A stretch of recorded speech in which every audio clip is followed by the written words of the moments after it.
এভাবেই একের পর এক দূরপাল্লার ক্ষেপণাস্ত্র ও ক্রুজ মিসাইলের আঘাতে কেঁপে উঠছে ইউক্রেনের রাজধানী কিয়েভ। এরপর ছড়িয়ে পড়ছে আগুনের কুণ্ডলী। যুদ্ধবন্ধে আলোচনা পাল্টা আলোচনার মধ্যেই অঞ্চলটিতে রাতভর ব্যাপক ক্ষেপণাস্ত্র ও ড্রোন হামলা চালিয়েছে রুশ বাহিনী। এতে ঘটে বহু হতাহতের ঘটনা, যার মধ্যে রয়েছে বেশ কয়েকজন নারী ও শিশু।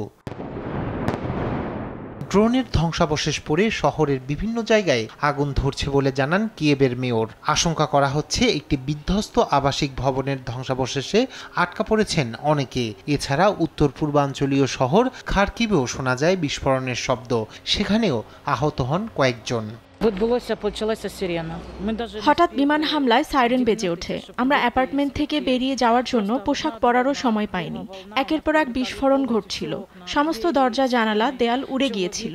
আমার স্বামী ও সন্তান আছড়ে পড়ে। তারপর আর কিছুই মনে করতে পারছি না। রাশিয়ার প্রাণঘাতী হামলার পর দক্ষিণ আফ্রিকা সফর সংক্ষিপ্ত করেছেন ইউক্রেনের প্রেসিডেন্ট ভ্লাদিমির জেলেনস্কি। তবে এরই মধ্যে দক্ষিণ আফ্রিকার প্রেসিডেন্টের সঙ্গে সাক্ষাৎ করেন তিনি।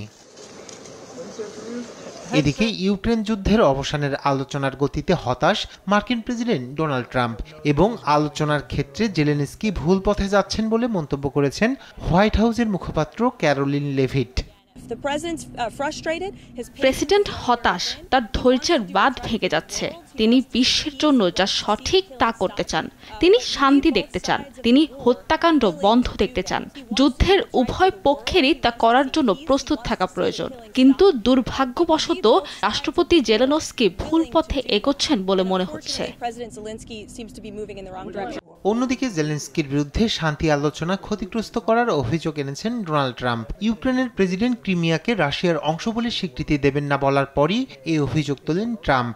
যুক্তরাষ্ট্রের তরফ থেকে এটি অনেকটাই স্পষ্ট করে দেয় ক্রিমিয়াকে রাশিয়ার অংশ হিসেবে মানতে প্রস্তুত ওয়াশিংটন।